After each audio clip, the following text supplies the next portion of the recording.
Welcome back to our channel எங்கள் குட்டி உலகம். இந்த விலாகில் திருத்தணி போயிட்டு வந்தோம், அதை தான் நீங்கள் பார்க்க போகிறீங்க.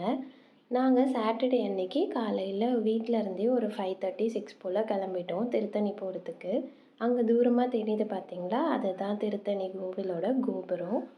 வீட்டிலருந்து திருத்தணி போகிறதுக்கு ஒரு 2-3 ஹார்ஸ் ஆகிடும் கண்டிப்பாக. நாங்கள் போகும்போதே மேப் பார்த்துட்டு தான் போனோம். அது மட்டும் இல்லாமல் ரொம்பவே அழகாக எல்லா இடத்துலையுமே அவங்க டைரக்ஷன் போர்ட் போட்டிருந்தாங்க.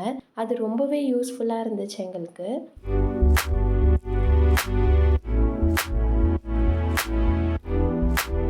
எத்தனை பேருக்கு அப்படின்னு தெரியல, கோயில்கிட்ட போக போக ஒரு மாதிரி எனக்கு ரொம்ப எக்ஸைட்டடாக இருந்துச்சு. அதுக்கப்புறமா இங்கே கோயில் என்ட்ரன்ஸ்லேயே அவங்க பார்க்கிங் டோக்கன் மாதிரி கலெக்ட் பண்ணிட்டாங்க. ஒரு 60 ருபீஸ் வாங்கினாங்க காருக்கு.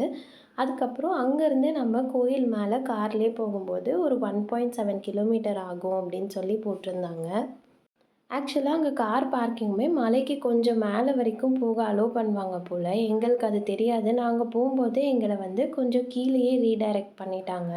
அங்கேருந்து கொஞ்சம் ஒரு ஸ்லோப் மாதிரி இருந்துச்சு, அது ஏறி தான் போனோம். இதுதான் நாங்கள் பார்க் பண்ண ஏரியா. இங்கே இந்த வியூ பாருங்கள், இந்த வியூவே வேறு லெவலில் இருந்துச்சு.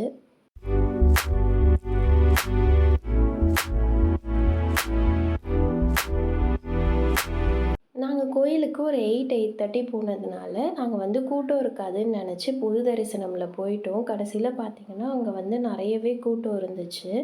கூட்டம் ரொம்பவே பொறுமையாக, அது ஏதோ ஆர்த்தி பார்க்குற நேரம் போல் அங்கே பண்ணுவாங்க போல் பூஜை. அதனால் எங்களுக்கு ரொம்பவே லேட் ஆகிடுச்சு அங்கே போகிறதுக்கு. கிருத்விக்கும் போகும்போதெல்லாம் அரோகரா அரோகரா அப்படின்னு சொல்லி கொஞ்சம் விளையாடிட்டே இருந்தான். அதுக்கப்புறம் நிறைய வேண்டுதல்லாம் நிறைவேற்றுவாங்கல்ல, அந்த மாதிரி தொட்டில், தராசு அது எல்லாமே அங்கே வச்சுருந்தாங்க. கோயிலில் கேமரா அலோடு இல்லைன்னு சொல்லிட்டாங்க. அதனால் அதுக்கப்புறம் எங்களால் வீடியோ எடுக்க முடியல. பார்த்திங்கன்னா குரங்குங்க அங்கே அவ்வளோ இருந்துச்சு. எல்லார்கிட்டையும் எதையாவது பிடுங்கி சாப்பிட்டுட்டு இருந்தது. அதுக்கப்புறமா பிரசாதம் வாங்கலான்னு போயிட்டோம். பிரசாதம்லாம் வாங்கிட்டு அங்கேருந்து சாப்பிட்டுட்டு கிளம்பிட்டோம் அங்கேருந்து நாங்கள்.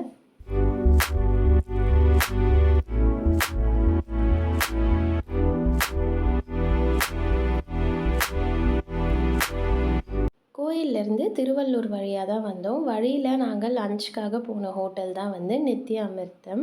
இவங்களுக்கு நிறைய பிரான்ச்சஸ் இருக்குது போல். எனக்கு இது வரைக்கும் தெரியாது. இவங்களுக்கு நுங்கம்பாக்கம், முகப்பேர், அரும்பாக்கம் அந்த மாதிரி சென்னையிலே நிறைய பிரான்ச்சஸ் இருக்குது. இவங்க ஸ்வீட், சேவரிஸ், அதே மாதிரி சாட் ஷாப் அது எல்லாமே வச்சுருக்காங்க. உள்ள ரெஸ்டாரண்ட் ஆம்பியன்ஸ் பார்த்திங்கனாலுமே ரொம்பவே நீட்டாக க்ளீனாக இருந்துச்சு.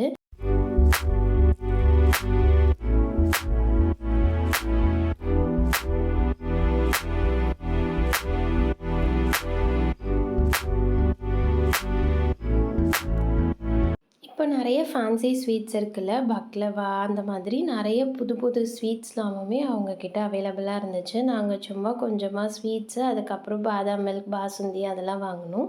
லஞ்சுக்கு மிக்ஸ்டு ஃப்ரைட் ரைஸும் பேபிகார்ன் மஞ்சூரியனும் வாங்கியிருந்தோம். கண்டிப்பாக இந்த பேபிகார்ன் மஞ்சூரியன் நீங்கள் ட்ரை பண்ணி பார்க்கலாம். அதுக்கப்புறமா ஒரு மீல்ஸும் வாங்கியிருந்தோம்.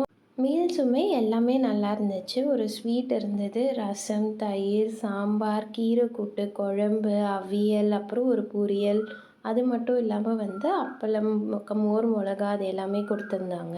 அங்கே மீல்ஸ் லிமிட்டட் தான். ஆனாலுமே அங்கே சர்வ் பண்ணுறவங்கலாம் குழந்த இருந்ததுனால வேணுமா, இன்னும் ஏதாவது எக்ஸ்ட்ரா வேணுமான்னு கேட்டு கேட்டு வச்சுட்டு இருந்தாங்க. அங்கே மீல்ஸ்லாம் சாப்பிட்டுட்டு நாங்கள் அங்கேருந்து வீட்டுக்கு கிளம்பியாச்சு. வீட்டுக்கு வரத்துக்கு திரும்ப ஒரு 2 ஹார்ஸ் ட்ராவல். வரும்போது கொஞ்சம் டிராஃபிக் வேறு இருந்தது. அதனால வீட்டுக்கிட்ட வந்துட்டு அங்கே ரோஸ் மில்க் ராஜா இருந்துச்சு. அங்கே சும்மா இந்த மாதிரி ரோஸ் மில்க், அதுக்கப்புறம் ஸ்கூப் ஐஸ்கிரீமும் இருந்தது. Mango, butter scotch, black currant, பிஸ்தா அப்படின்னு சொல்லிட்டு எல்லா ஃப்ளேவரையும் ட்ரை பண்ணோம். கிருத்விக்கு கோல்டு வேறு இருந்தாலும் அவன் டேஸ்ட் பண்ணுறேன்னு சும்மா அவனும் உட்காந்து சாப்பிட்டுட்டு இருந்தான். இதெல்லாம் பண்ணிவிட்டு எங்களோட திருத்தணி பயணம் கம்ப்ளீட் பண்ணிட்டோம். இன்னொரு வீடியோவில் கூடிய சீக்கிரம் நம்ம பார்க்கலாம். தேங்க்ஸ் ஃபார் வாட்சிங். Tata, bye by.